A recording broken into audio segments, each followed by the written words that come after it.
pouco, o terremoto não destruiu duas cidades de Lisboa. Durante algumas décadas do início do século XVIII, Lisboa estava dividida em duas cidades, com os nomes de Lisboa Ocidental e Lisboa Oriental.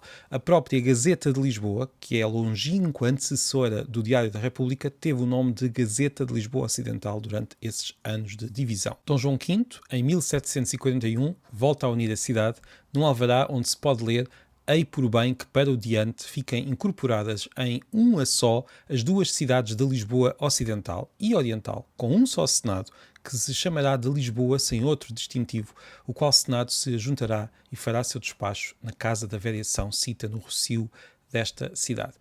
Nestes dois exemplos, a Gazeta e o extrato do alvará, vemos a língua portuguesa a ser usada como língua de administração de Lisboa e do Reino. A cidade, no entanto, tinha muitas outras línguas dentro de si, desde o latim das missas, passando pelo italiano da ópera, até ao inglês com que um lisboeta da comunidade inglesa descreveu os horrores do terremoto. A verdade é que a cidade não falava apenas português. Aliás, à época do terremoto, cada cidade europeia tinha ruas e bairros em que se falavam outras línguas e ninguém estranhava. Entre muitos sinais desta pluralidade de comunidades e de línguas, Lisboa tinha igrejas para várias nações da cidade. Por exemplo, só para dar um exemplo, a Igreja de Loreto ou Igreja dos Italianos. Uma língua que no século XVIII já perdera muita da sua importância em Lisboa era o castelhano. Quem escrevia em Lisboa só o faria em castelhano se fosse essa a sua língua materna. Estamos a falar do século XVIII.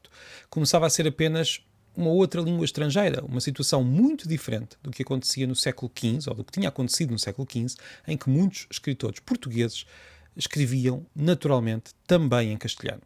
Uma outra língua vinda de lá dos Pirineus era agora a luz das mentes letradas do país: o francês. O grande terremoto abalou o terreno de Lisboa e o espírito da Europa. Todos falavam da desgraça desta cidade e faziam-no em várias línguas. Uma delas sobressaía. Lisboa destruída era um dos cenários mais importantes da imprecação de Voltaire contra o otimismo em Cândido. Que todos lessem a obra em francês não levantava o sobrolho a ninguém. A língua francesa era já a língua em que a elite europeia conversava. O francês era a língua das classes altas europeias. Era usada, por exemplo, nas cortes da Europa, que imitavam a corte de Versalhes. As famílias reais europeias falavam entre si em francês. O francês era a língua da nobreza, mas era uma língua desconhecida da maioria da população. Mesmo em França, antes da Revolução, a língua a que chamamos francês era a língua materna de uma pequena parte dos franceses. Os soldados que entraram em Lisboa, e já lá chegaremos, ouviriam ordens em francês, mas falariam entre si em muitas das línguas que os parisienses descreviam com o termo patois. Algumas delas eram antigas línguas de longa tradição literária, como, por exemplo, o provençal dos trovadores. Em Portugal, o francês era também ensinado à nobreza, tocava-se piano, falava-se francês, e influenciava quem escrevia, mas um lisboeta típico saberia pouco ou nenhum francês e também não saberia escrever em português, na verdade. O francês era a língua de prestígio. Um certo acontecimento, também ele francês, veio ajudar a dar importância a algumas das outras línguas escolhidas como línguas nacionais. Em Portugal, claro, ninguém teve dúvidas de que língua seria essa. O acontecimento de que estou a falar é a Revolução Francesa. A Revolução cristalizou a ideia da nação enquanto entidade política, uma entidade que estava na origem do Estado, que já não era identificada apenas com o rei. E a nação, esta nova entidade política, a base do Estado, deveria ter, idealmente, uma língua. A França começou, aliás, a combater de forma consciente as várias línguas que não eram o francês. E já num espírito menos revolucionário e mais imperial, Napoleão atreveu-se a imaginar uma Europa feita a essa imagem, uma Europa onde o francês não seria só a língua das elites, mas a língua de todos. Como será ter a cidade invadida por quem afirma querer salvar-nos? Os lisboetas sentiram isso mesmo quando Junot entra em Lisboa, à frente de uma tropa desmazelada, contam as histórias, pronto a proteger a cidade e o país dos ingleses, mesmo contra a vontade dos protegidos. Os franceses entraram pelo país, ninguém lhes fez frente. Aliás, o prémio que procuravam, na verdade, já estava a caminho do Brasil. Quando, no Terreiro do Paço, com as tropas em formação, Junot manda arriar a bandeira portuguesa e hastear a bandeira tricolor aos gritos de Vive la France, tudo muda. Os lisboetas, até então calados, a observar estes estrangeiros que ali se mostravam com as suas fardas de lá dos Pirineus, não gostaram de gritos à francesa, nem muito menos de ver uma bandeira daquelas no Castelo de São Jorge. Começaram os motins E não só em Lisboa, por todo o país a população desatou a traulitada a quem nos vinha salvar. E quem nos vinha salvar tentou, mas acabou por desistir ao fim de alguns anos de invasões. Em breve, o projeto imperial de Napoleão, que imaginava a Europa como um novo Império Romano, só que em francês, caiu por terra. A Guerra Peninsular e outras guerras da época, como a Guerra da Independência da Grécia, mais tarde, sublinharam a ideia de independência como o maior desejo de qualquer povo. Depois, as guerras liberais em vários países impuseram uma certa ideia de nação. Já lá vamos. Portanto, a França perdeu a guerra, mas a ideia de uma nação, uma língua, um Estado, tudo bem padronizado e com fronteiras nítidas, venceu. A Europa passou a ser não uma colagem mal amanhada de ducados, reinos, condados e por aí fora, tudo bem misturado, para passar a ser um continente de países, alguns dos quais só se unificaram durante o século XIX, como é o caso da Itália, por exemplo. Começámos a viver onde ainda vivemos, numa Europa feita de nações com fronteiras, línguas, leis próprias. Nações que se imaginam bem distintas das outras nações e internamente uniformes, para lá de uma folclórica diversidade regional sempre vista como inferior. O processo demorou, mas foi irresistível. E com ele veio a ideia de que cada país tem de ter uma língua, idealmente uma língua apenas. Em Portugal, esta ideia de nação soberana com uma história e uma língua enquadrava-se particularmente bem na história de um reino antigo que mantinha as mesmas fronteiras com uma outra alteração havia muitos séculos. Com a ideia de uma língua nacional a ganhar uma força tremenda, começou a ser cada vez mais difícil ver as línguas múltiplas de uma cidade. Ao falar de línguas e de uma cidade como Lisboa, a única frase que parecia razoável passou a ser: então, em Lisboa fala-se português, claro. Além disso, a palavra português passou a referir-se, na cabeça de muitos, não à língua falada pelos portugueses, mas ao ideal de língua falada por uns quantos e que é preciso ensinar aos outros, a bem da unidade nacional. Assim se percebe porque, ainda hoje, tantos querem que os outros portugueses deixem de falar como sempre falaram. Diga-se que este movimento de uniformização nacional foi acompanhado por um movimento cultural que, de certa forma, reagia contra as elites que falavam uma língua diferente da língua do povo. Estou a falar do romantismo. Os vários países ganharam uma forma, fronteiras claras desenhadas no mapa, uma substância nova, a ideia revolucionária da nação enquanto entidade soberana e uma nova história de tintas românticas e baseada nas ideias sobre a Idade Média, sobre o que eram os tempos medievais. Os Estados, agora Estados-nação, também se reimaginaram numa só língua, tentando, nem sempre com sucesso, apagar as restantes. Cada país escolheu um padrão e imaginou-o como consequência natural da sua história. Mesmo nas próprias palavras usadas, encontramos reinvenções e simplificações. Os países escolheram certas expressões para falar da história, expressões essas que começaram a parecer inevitáveis e muito antigas. Para começar, a própria palavra país, que é um galicismo com poucos séculos, começou a ser usada para nos referirmos à principal unidade identitária europeia, o Estado-nação. Na cidade de Lisboa, a Praça dos Restauradores lembra como a aclamação de Dom João IV passou a ser vista como uma restauração da independência. Tudo conceitos posteriores, tudo conceitos, ou pelo menos palavras, posteriores a essa aclamação e a essa independência. O início da nação, a palavra reino deixou de ser tão importante, foi integrado na Reconquista Cristã, um termo que cristalizava uma certa história romântica com uma Idade Média idealizada. Começámos a falar também dos descobrimentos, reimaginados numa história que muito teve de apagar para ser gloriosa.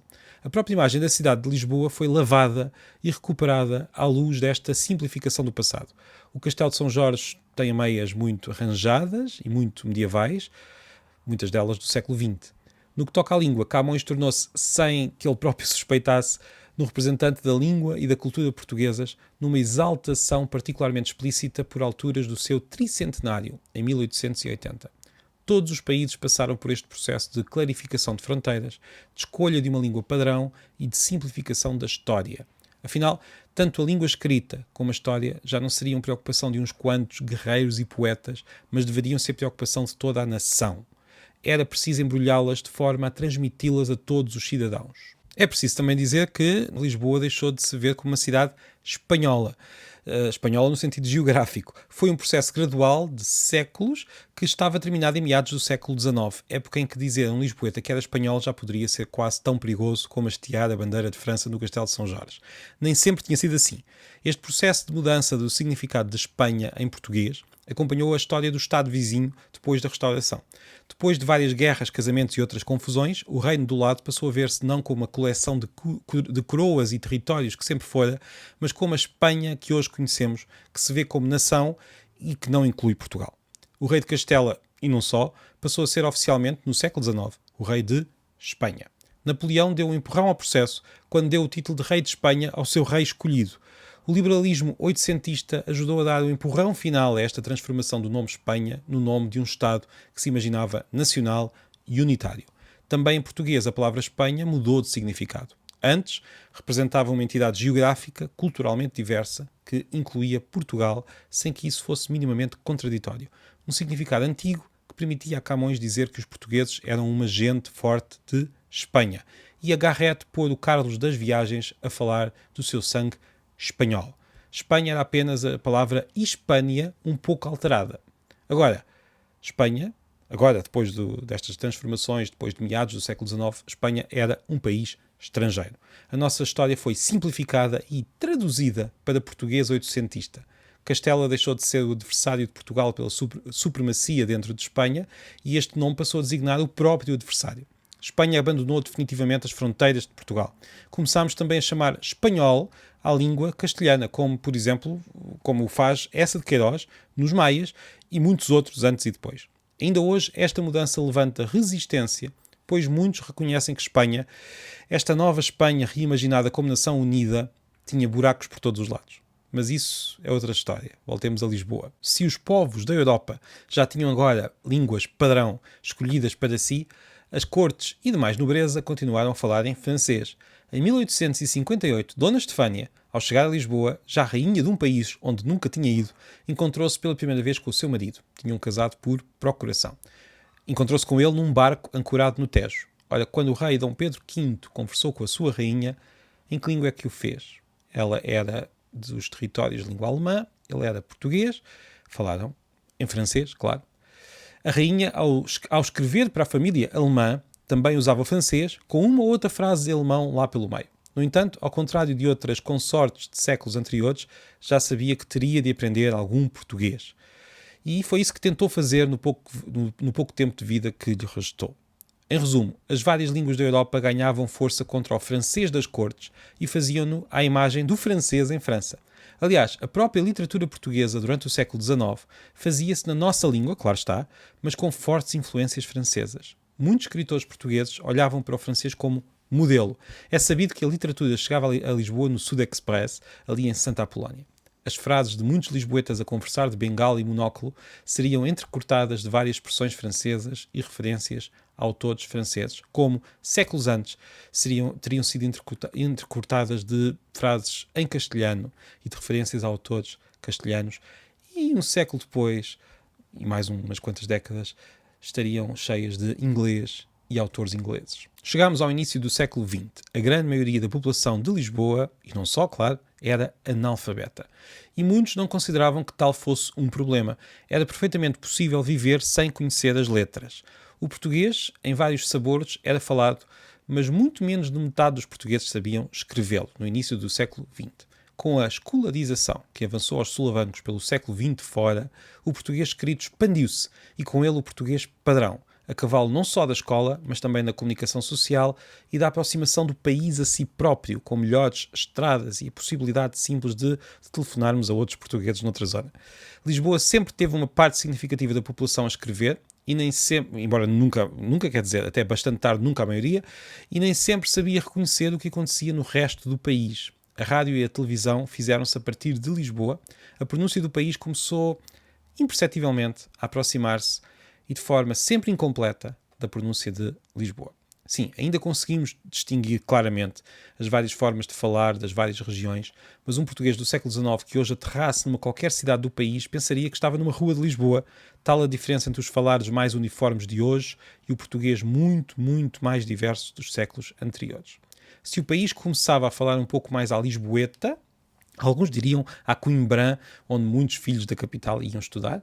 Lisboa recebia muitos falantes de outros sabores, com outros sabores da língua e também muitos falantes de outras línguas. Recebeu portugueses de todo o país, recebeu galegos, recebeu africanos, recebeu depois brasileiros, ucranianos. E no meio destes dois movimentos, uma cidade que se ouve no país inteiro e um país que chega à cidade, desenvolve-se uma atitude infeliz, que também apareceu em muitas capitais por essa Europa fora. Um certo desprezo pelas formas de falar que se afastam do normal em Lisboa. Ou melhor, em certas ruas de Lisboa. Este desprezo não é exclusivo da capital, diga-se, mas é particularmente forte por aqui, ou já foi particularmente forte por aqui. Tenho a esperança que hoje estejamos muito melhor neste aspecto. E confunde-se muitas vezes, ou confundiu-se muitas vezes, enfim, continua a confundir-se muitas vezes com a defesa do bom português. Uma confusão particularmente injusta para muitos talentosos falantes de português de outras paragens. A história das línguas de Lisboa passa, entre outras, por essas línguas de longe que foram referência para muitos do que escreviam na cidade. Primeiro o castelhano, depois o francês, e estamos quase a chegar à vez do inglês.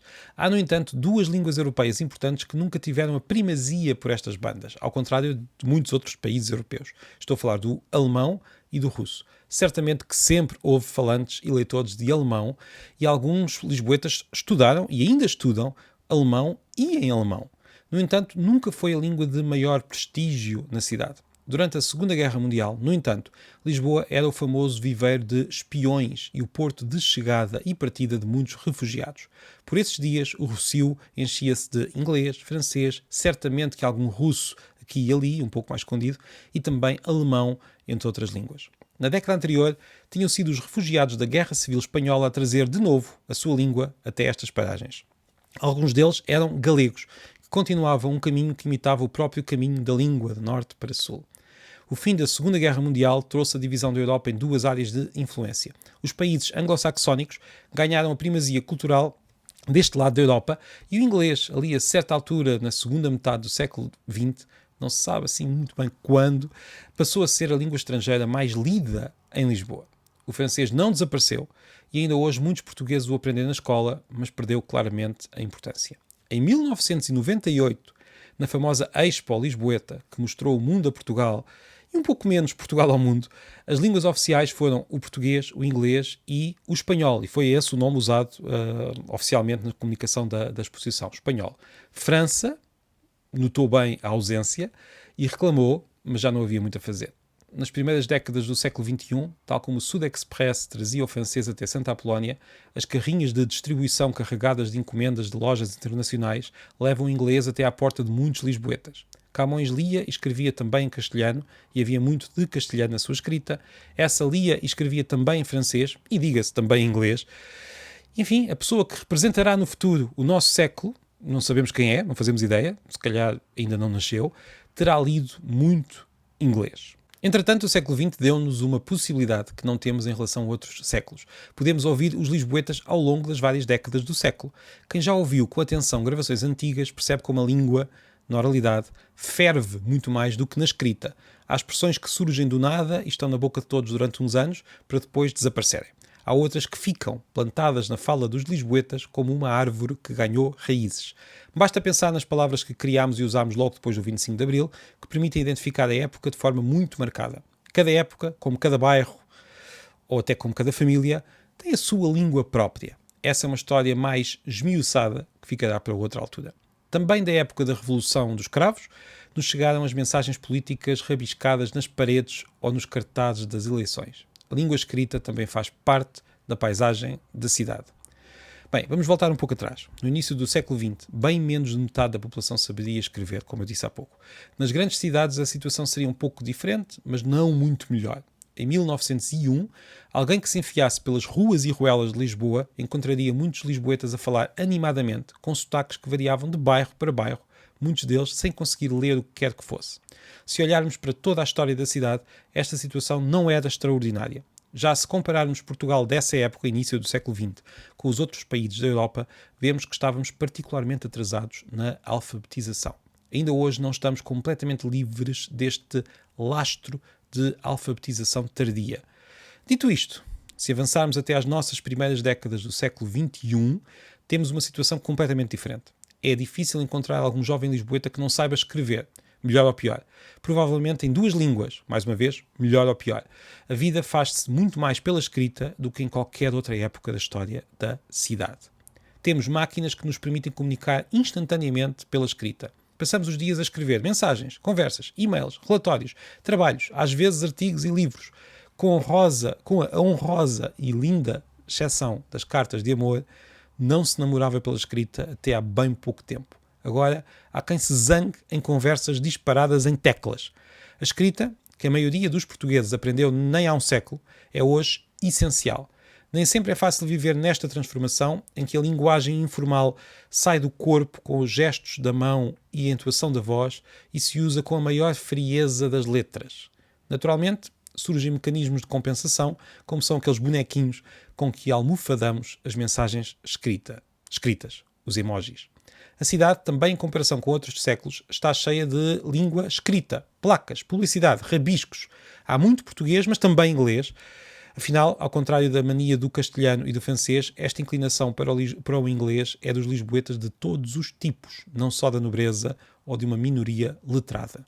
No início do século XXI, as línguas de Lisboa ouvem-se e veem-se nas ruas. Bem, estamos a chegar ao final desta história das línguas de Lisboa em 3 episódios. Chegámos ao epílogo e gostaria de dizer que a cidade de Lisboa não é só aquela parcela que se aperta nos limites do município de Lisboa. Tal como a divisão setecentista entre Lisboa Oriental e Lisboa Ocidental era uma convenção sem grande significado no terreno da cidade, a divisão daquilo que nós chamamos às vezes Grande Lisboa em vários municípios não deixa de ser também um pouco artificial.